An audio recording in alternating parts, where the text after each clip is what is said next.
Nobody expected it. Not the coaches who had spent decades in professional baseball and thought they had seen every version of every gesture a teammate or a star player could make. Not the staff members who arrive before sunrise and leave after midnight and work in the invisible spaces of a professional sports organization that the cameras never reach. Not the analysts and the trainers and the people whose names never appear in box scores but whose presence makes the entire operation function. Nobody expected it. And then Shohei Ohtani walked in before the season started, before the first pitch, before the first at-bat, before the first chapter of what everyone already understood was going to be another extraordinary year, and he gave every single one of them a watch. Not a token. Not a branded piece of merchandise pulled from the endless supply of promotional items that flow through professional sports organizations like water. Not something chosen quickly and given carelessly in the way that obligatory gifting sometimes happens when someone with resources feels the social pressure of a moment and responds to it mechanically. A watch. Chosen. Personal. Given to every single person, player, coach, staff, the people whose contributions to the organization happen entirely outside the spotlight, with the kind of intention that you cannot manufacture and cannot perform and cannot fake no matter how sophisticated your public relations operation is. The reaction that followed moved through the organization like something alive. It moved through the baseball world within hours. It moved through a nation that had been watching Shohei Ohtani for years and thought it understood who he was, and then discovered, in the quiet space of a preseason morning, that it had only been seeing part of the picture. Dave Roberts expressed his gratitude publicly. And the way he did it, the specific words he chose, the emotion behind them, the unmistakable sense that this was not a coach performing appreciation for the cameras but a human being genuinely moved by an act of unexpected generosity, told you everything you needed to know about what that morning actually felt like inside that organization. Today we are going inside every detail of what happened. Inside the watches. Inside the decision. Inside Robert's response. And inside the question that this moment forces every person who hears about it to ask themselves seriously. What does it actually mean to make the people around you feel seen? Ohtani answered that question before the season even started. Preseason in professional baseball carries a particular energy that people outside the sport rarely get to experience directly. It is a mixture of optimism and anxiety. Of fresh starts and unresolved questions. Of the particular excitement that arrives when everything is still possible, when no game has been lost, no streak has ended, no opportunity has been missed, and the particular pressure that arrives alongside it. The pressure of knowing that the work done in these weeks, the habits formed, the relationships established, the culture built in the quiet space before the real competition begins, will shape everything that follows. Teams that get this period right, that use it to build something genuine rather than simply go through the required motions of preparation, carry something into the season that cannot be manufactured once the games start. A cohesion. A sense of shared purpose. An understanding between individuals that they are not simply colleagues occupying the same professional space but something more connected than that. What Ohtani did on that preseason morning was not unrelated to this. Whether he calculated it in those specific terms, whether he sat down and thought deliberately about the culture he wanted to help create for the season ahead, is something only he knows. But the effect of what he did was precisely that. It changed the atmosphere. It shifted something in the way the people around him understood their relationship to him and to the organization and to each other. It started early. Before the noise of a full team gathering, before the structured schedule of a preseason day had fully taken hold, Ohtani moved through the space with a purpose that people noticed before they understood what it was. He had the watches with him. And he gave them out personally. That detail, personally, matters more than almost any other element of this story. In a world where generosity at scale is often managed and distributed by assistants and handled through logistics rather than direct human contact, Ohtani chose the version that required him to be present for every single exchange. To hand the watch to the person. To be there for whatever moment of surprise or gratitude or genuine human connection followed the giving. He did not send someone else to do it. He did not leave boxes with names on them in a room for people to collect. He showed up for every single one. Let's talk about the watches themselves. Because in a gesture of this kind, what is given carries meaning that goes beyond its monetary value. Anyone with Ohtani's resources can give expensive things. That is not remarkable. What is remarkable is the communication embedded in what was chosen and how it was given. A watch is not a consumable. It is not something that gets used up and forgotten. It is not a gift card or a bonus or a piece of merchandise that sits in a drawer until someone is cleaning out their space. A watch is something you wear. Something that becomes part of your daily life. Something that you look at multiple times every single day for years, potentially for decades, without thinking about it consciously, while somewhere in the background of your awareness the association between that object and the moment it was given remains present. Every person who received a watch from Ohtani that morning will look at their wrist for the rest of their life and carry that moment with them. That is not accidental. The choice of what to give reflects an understanding of what lasting appreciation actually looks like. Not the appreciation of the moment, the immediate warmth of an unexpected gift, but the appreciation that compounds over time. That becomes part of the fabric of how a person understands their own experience of working inside this organization during this particular chapter of baseball history. And then there is the question of who received them. Every single person. That phrase deserves its own examination because it contains the most important element of what Ohtani did that morning. In professional sports organizations, there is a hierarchy of visibility. Players occupy the top. Coaches exist in the acknowledged supporting layer. And then there are the people whose work is essential and whose presence is constant and whose contribution to the functioning of the whole operation is real and significant, and who are, in the normal rhythm of professional sports culture, largely invisible to the people whose names are on the jerseys. The trainers. The equipment managers. The analysts working in rooms that the cameras never enter. The staff members who handle the 1,000 logistical details that allow a professional baseball organization to function at the level required to compete. The people who arrive before the stars and leave after them and whose dedication to the work is genuine and largely unacknowledged. Ohtani gave every single one of them a watch. The same watch. The same gesture. The same personal moment of being seen and appreciated by the person who, in the hierarchy of visibility that professional sports creates, sits at the very top. That is not nothing. That is not a small thing dressed up in a sentimental story. That is a fundamental statement about how Ohtani understands the relationship between individual excellence and collective effort. About who deserves recognition and gratitude for the machinery that allows one man's extraordinary talent to express itself fully in competition. Dave Roberts has managed professional baseball at the highest level long enough to have developed a finely calibrated sense of what is genuine and what is performed. That is simply what years of managing human beings in high-pressure environments produces in a person, an ability to distinguish between the real and the manufactured with a precision that is difficult to fool. When Roberts expressed his gratitude publicly, the baseball world listened. Not because it was surprising that a manager would speak positively about his star player, but because of how he said it. There was no performance in it.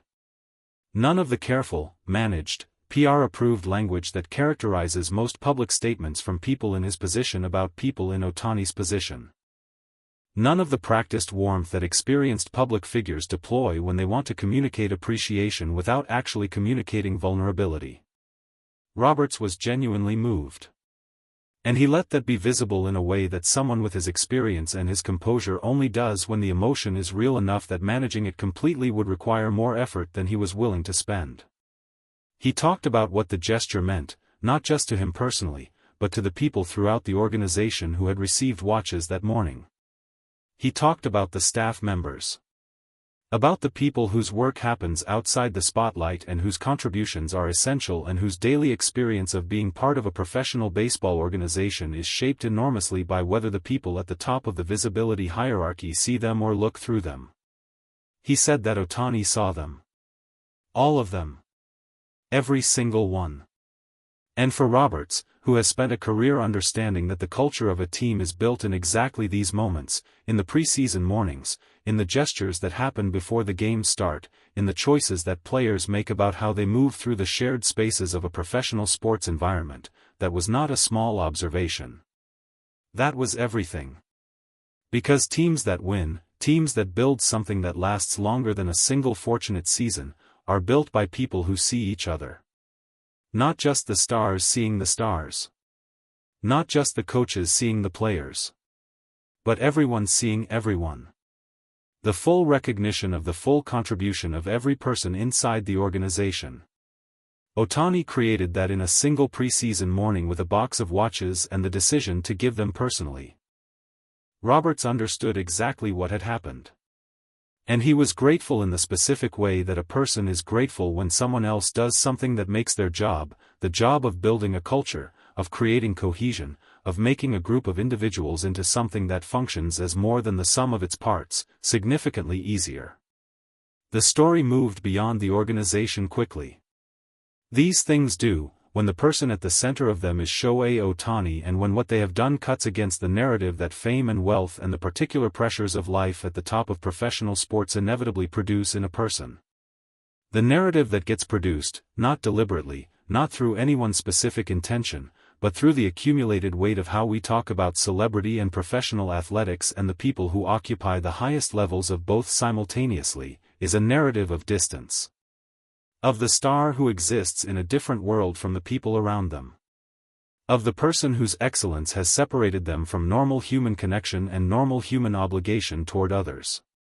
Ohtani keeps refusing that narrative. Not loudly. Not through statements or carefully managed counter-messaging.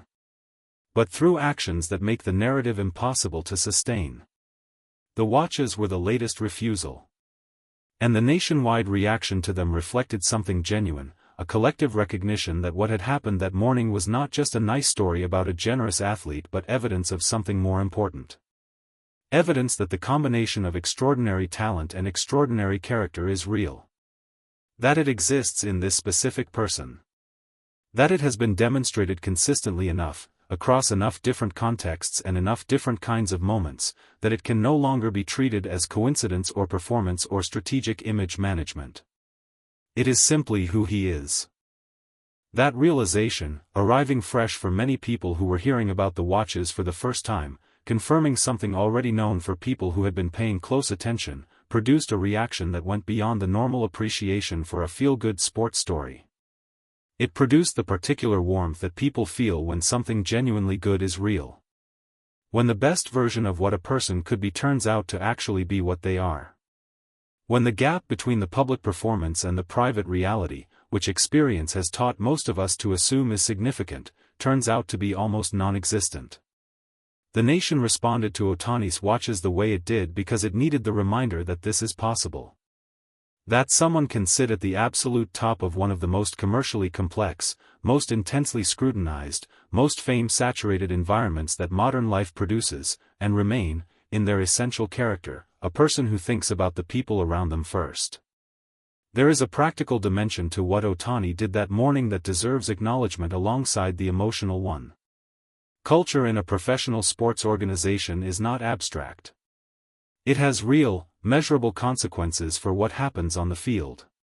Teams that function as genuine communities, where people feel seen and valued and connected to something larger than their individual role, perform differently than teams that are simply collections of talented individuals sharing a uniform. The research on this is consistent across industries and contexts. People who feel genuinely appreciated work harder. People who feel seen by the people they admire most bring more of themselves to their work.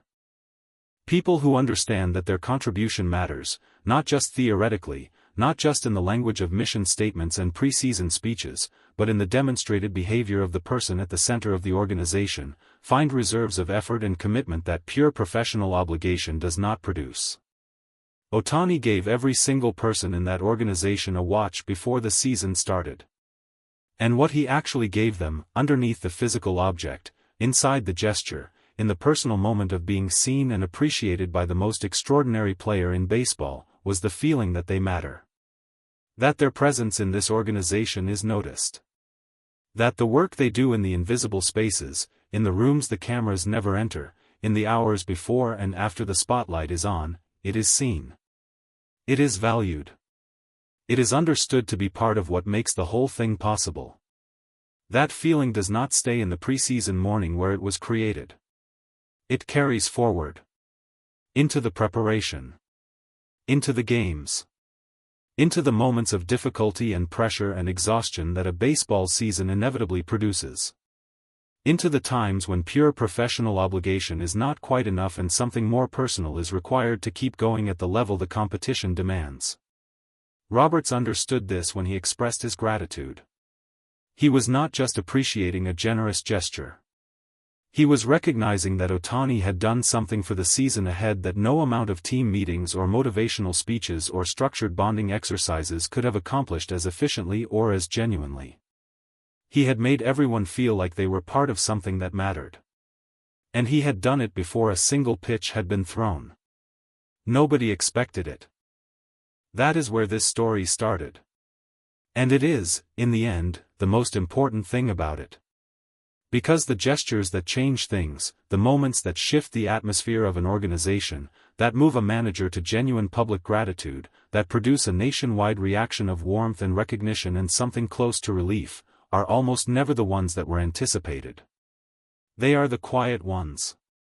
The preseason ones. The ones that happen before the cameras are pointed at the most important moments, in the spaces that the spotlight doesn't reach, among the people whose names will never appear in the statistics that define a baseball season. Shohei Ohtani walked into that space before the season started. He carried watches for every single person. He gave them personally. He was present for every moment of surprise and gratitude that followed. And then he went back to work. Back to the preparation and the discipline and the relentless pursuit of excellence that has already made him the most talked about player in the sport. Dave Roberts said thank you. And the whole nation understood why. Because some gestures are too real, too specific, too genuinely human to absorb quietly. Some moments of unexpected generosity demand a response. Not just from the person receiving them, but from everyone who hears about them and recognizes, in the quiet surprise of the story, something they needed to be reminded was still possible. Shohei Ohtani reminded us before the season even started. With a watch. Given personally. To every single person. And somehow, that small preseason morning became the most important thing he did all year.